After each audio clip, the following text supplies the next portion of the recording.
It's really hot, it doesn't have a top, and it gets quite wet. Now, no, we're not talking about your mom, we're talking about my Revuelto and how it's been owning a car like this for now almost a year. You see, I took delivery of my Revuelto back at the end of 2024, and it was one of the first ad personam cars to come out that didn't have all the issues. We call these the post 1500 VIN cars.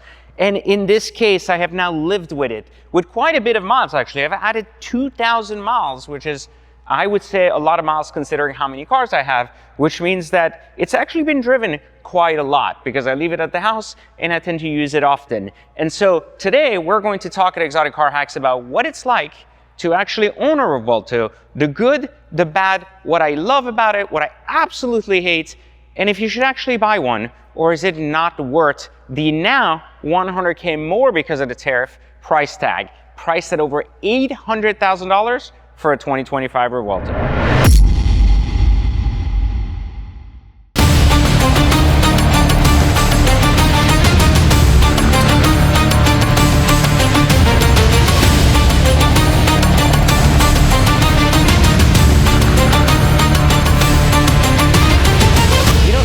When you think about the Revuelto, you typically immediately, mind-wise, go to the SVJ.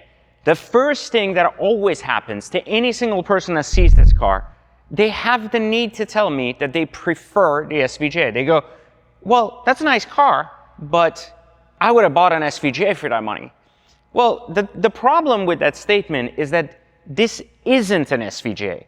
And the reason it gets confused with the predecessor to the SVJ is because its price point is more expensive than an SVJ.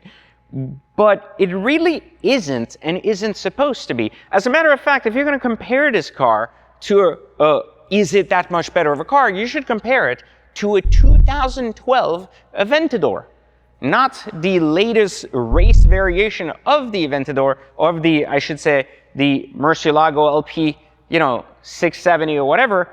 Like that car back then, you can't compare first generation Aventador to a last model race Murcielago the same way that you can't actually really say, is this a better car? It's a different car, and it does things very, very differently. Now, I'm a big anti-EV guy, and this isn't an EV. It has a hybrid component, but Ferrari did this with the SF90, and I thought the SF90 was one of the most beautiful cars Ferrari had ever created, and yet it drove like complete shit.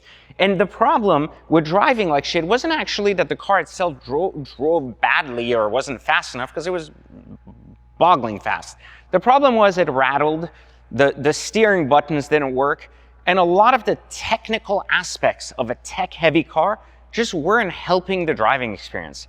And then they introduced this thing almost 3 years later, which was like, hey, we're coming for you, Ferrari, and we made our very own Revuelto. And from what I heard, it's actually possible that this ends up with the same fate as the SF90, which came out in a coupe, a Spider, and then an XX model. And it's very likely that Lamborghini is not going to make a Spider out of this, or I should say a Roadster, and instead is going to go straight to some kind of specialty race model and then end the Revuelto before going to another model. These are some of the rumors that are floating around. But yet I think it's really, really good. Like, really good. And there's a lot of things that are good about it, and there's some things that are total shit about it. So I want to talk about some of these things today. So I've been a big, we've done a full review of this when I first got the car and drove around with it. But now that I've lived with it for a little bit, I do notice certain things that work, certain things that don't. So it's been in the shop one time. It has not had any issue. It had a service that had a ton of updates to the computers. And then since then, those minor computer updates took almost like 3.5 weeks to do, but the car is now back, and it has been pretty problem-free. So I'm pretty happy to state that a lot of people that are having issues with their Revuelto, if you listen to me in my Exotic Car Hacks course, and if you don't know what that is, click the link in the description, I talk about buying the right cars and certainly knowing the different VINs, etc. with these, so that you don't get stuck with an early model car that was plagued with issues. So this was not one of those, and it has been pretty issue-free. Knock on whatever the fuck is around. We'll just say carbon for today. But the main thing here with this car is that it has been a pretty reliable car, and I've driven it quite a bit. Now, from a design standpoint, the Revuelto is unbelievable, but it does things very, very differently than the SVJ, very, very differently, and very differently than the Aventador. For one thing, the seating position inside and the actual cockpit is not only roomy, unlike an Aventador, but it's incredibly useful, meaning it's incredibly easy to sit in, your back doesn't hurt after 40 minutes, and it's incredibly well put together. The cup holders work, and you don't have to go behind you to get to it. You don't have to go all the way to the passenger seat. Everything about it just makes sense, and I see a lot of the Porsche influence into the car in terms of the ideology behind like how a driver or passenger should feel. Now, they have the second zone LED display, which has all this very cool gadgety feel to it and is absolute dog shit and worthless and does nothing whatsoever. So it's completely useless. You know, when I was new to exotic cars, I used to say, well, you need that option. There's a little screen over there and it's going to tell your passenger what they need to know about the speed you're taking. The only thing the passenger in this car needs to do is either blow you or sit on your lap while you're driving. There's no other purpose unless it's your good friend, which should be driving the car behind you, because then you can pick up a whore to put her there. There's no other reason why you would actually take this car out with a guy. I'm just letting you know that doesn't work.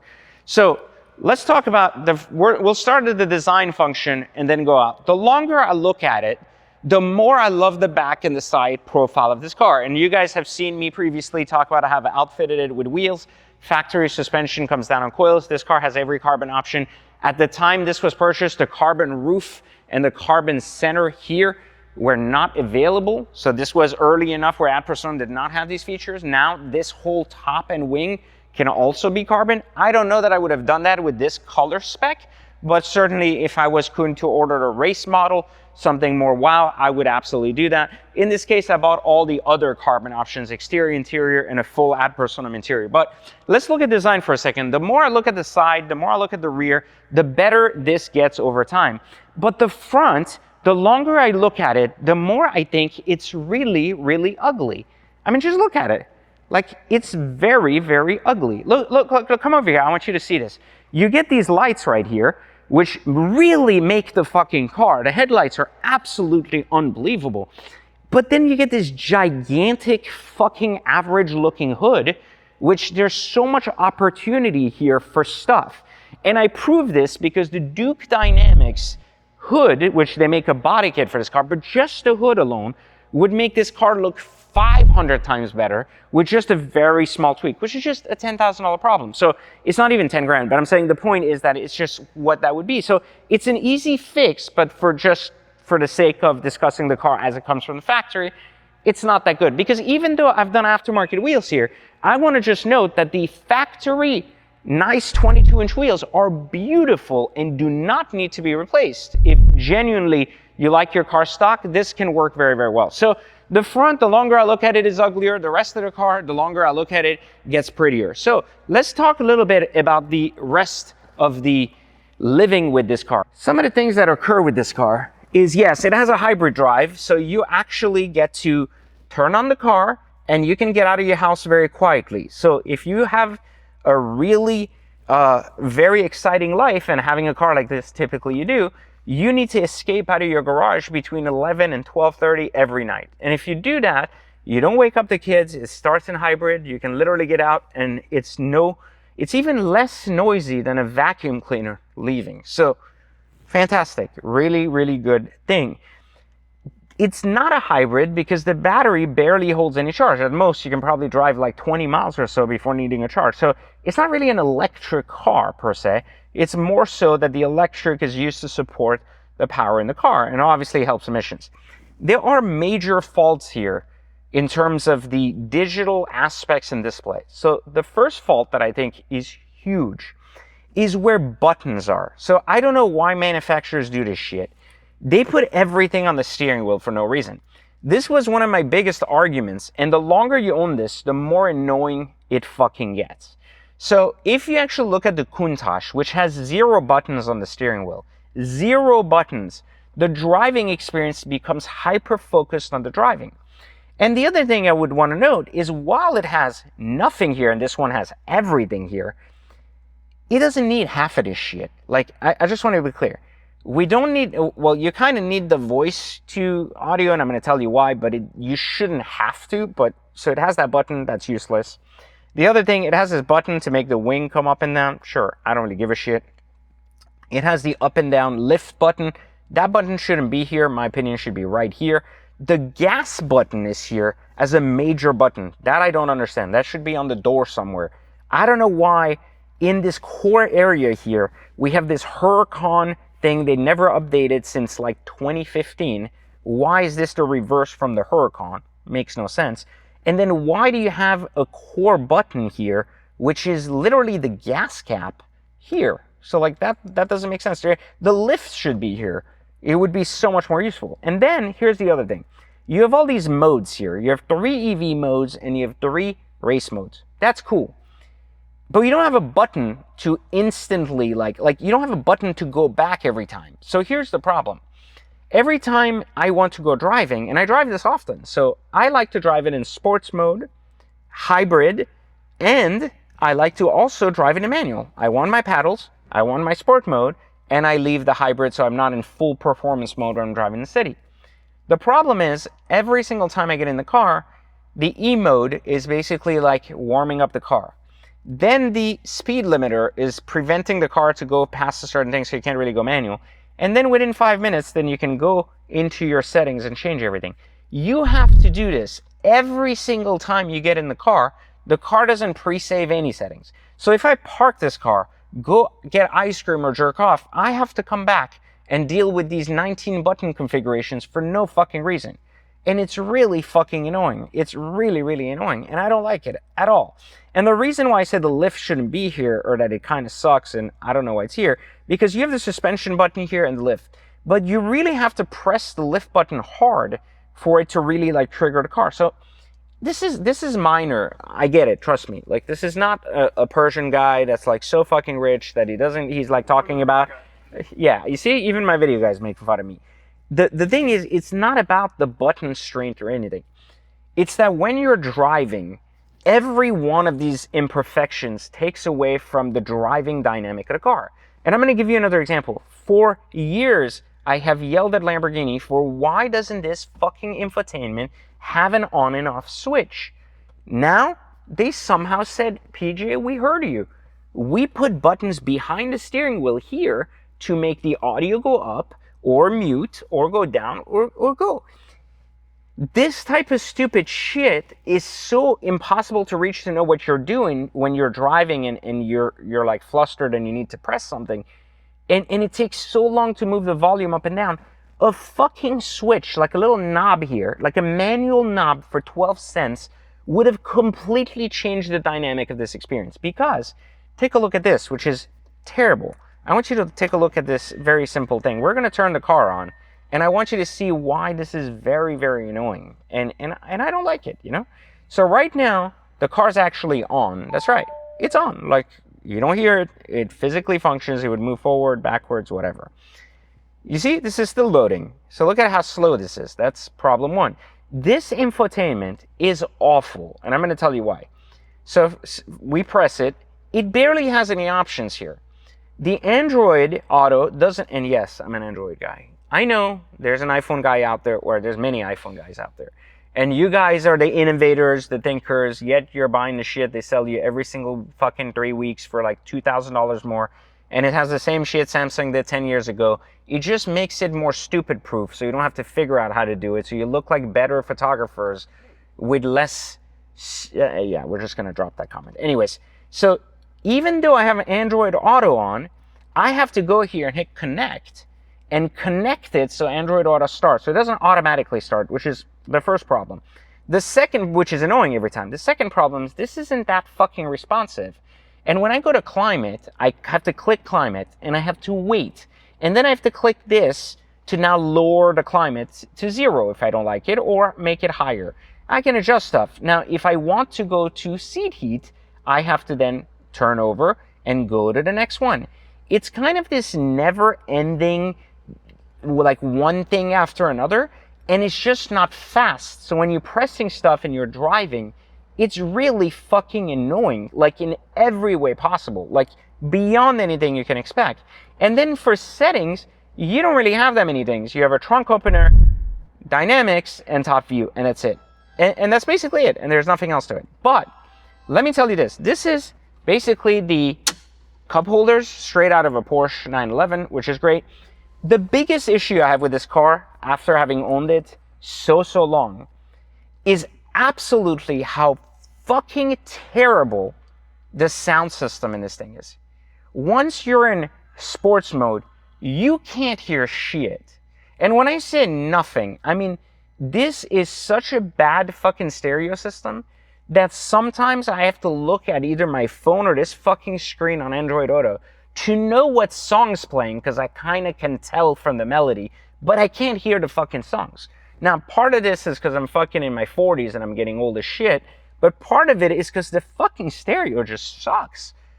I mean, like, you might as well not play music. Like, it's fucking really terrible. But yet this car should play music. So once the engine's on, because it's completely open out there, you don't hear shit anymore. So it should have had a much better stereo option, regardless of which stereo option you pick. It should have had better stereo, because it's just fucking terrible. Like, I mean, absolutely dog shit terrible. So outside of the infotainment and obviously the terrible sound system, everything else in the car actually is amazing compared to the Aventador. The seats don't hurt, the room, plenty of blowjob opportunities, very rare in the Aventador, and while the front is huge, it's incredibly responsive. It drives like an SVJ. It's like very glued to the ground, and it's just agile despite being really large. It's beautiful on the outside and the inside if you pick the right color and weren't colorblind when you bought your car. And everything, while some of it is starting to look more systematically futuristic Lamborghini, it works really, really well. And the quality is much higher than it's ever been. And I think it shows you that Lamborghini did a really good job on this car understanding its buyers. Minus the stereo and this fucking screen. And I want to make a point, because I think there's a disconnect here about the screen. People will say, well, PJ doesn't like screens, etc.